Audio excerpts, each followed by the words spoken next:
Bonjour, c'est Gaëlle de la boutique J'aime et Zen qui se trouve 10 rue Pourtoul à Orange. Dans cette vidéo, je vais vous présenter le tarot manga traditionnel avec des illustrations de Xu Xiueting. Excusez-moi si j'écorche le nom. Voilà pour la pochette. Voilà la pochette du tarot manga traditionnel des éditions Intuitive Édition.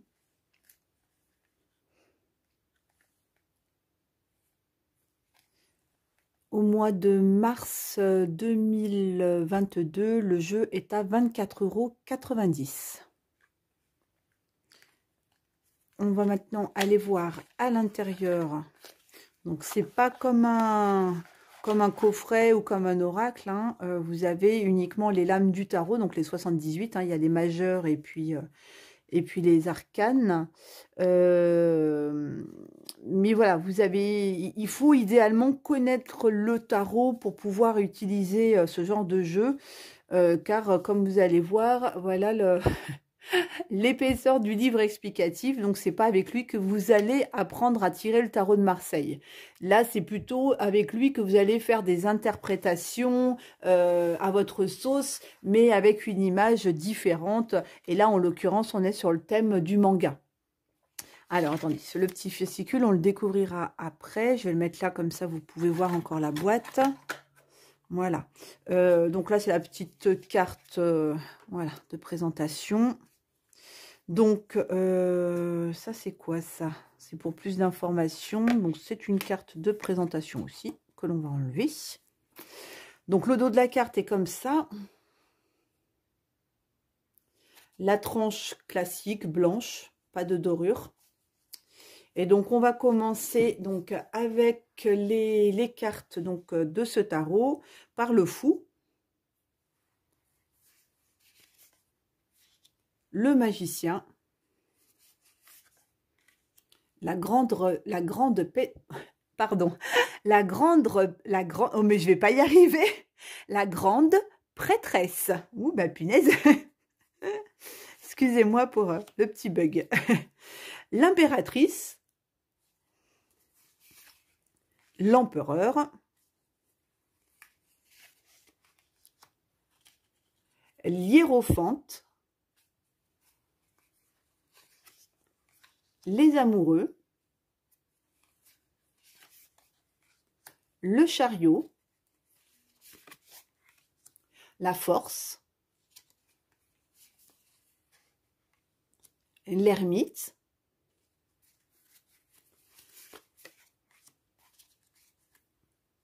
la roue de fortune, la justice, le pendu,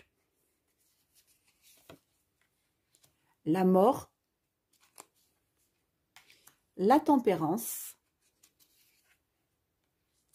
le diable, la tour,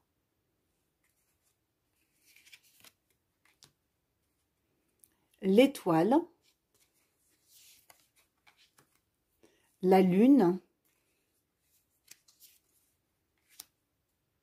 le soleil, le jugement,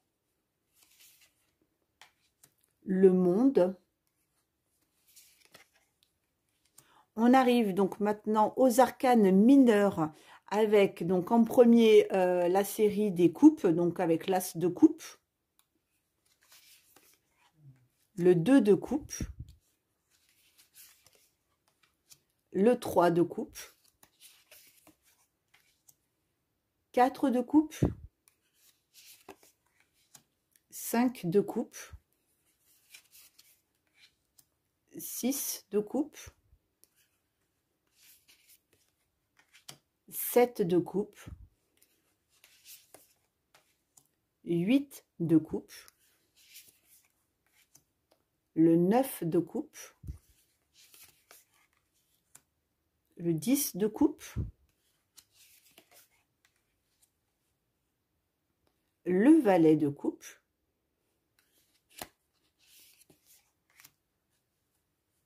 le cavalier de coupe, la reine de coupe et enfin le roi de coupe. Alors ensuite, donc on passe à la série des deniers, donc avec l'as de denier, le 2 de denier, le 3 de denier. Oh, j'embarque une carte. Le 4 de denier, le 5 de denier, le 6 de denier, le 7 de denier, toujours, hein, le 8, le 9, le 10, le valet de denier, le cavalier de denier, la reine de denier et enfin le roi de denier. On passe à la série des bâtons avec donc l'as de bâton, le 2, le 3,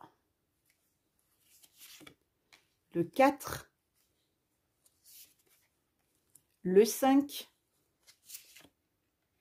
le 6, le 7, le 8, le 9, le 10, le valet de bâton, le cavalier de bâton, la reine de bâton, le roi de bâton. On passe à la série des épées avec l'as d'épée, le 2, le 3, le 4, 5, 6, 7, le 8 d'épée, le 9, 10, notre valet d'épée, le cavalier d'épée, la reine d'épée et enfin le roi d'épée. On va maintenant découvrir donc le tout petit fascicule qui accompagne ce tarot manga. Donc, comme je vous disais, il faut vraiment soit avoir des connaissances du tarot pour pouvoir l'utiliser pleinement, ou soit acheter en parallèle un bouquin qui va vous expliquer comment tirer un tarot de Marseille, etc., pour pouvoir vous aider par rapport à ça. Un débutant, il va avoir un petit peu de mal à faire des tirages et à comprendre le jeu juste avec ce petit livret. Je vous montre pourquoi. Bon, on a une page d'introduction. Voilà comment... attendez, je vous montre. Voilà, la lecture d'un tirage, poser sa question, la disposition, les cartes, etc., la communication, créer un espace sacré. Il vous donne une seule méthode de tirage. Donc c'est voilà le tirage à 3 cartes, alors qu'il y a énormément d'autres tirages dans le tarot de Marseille.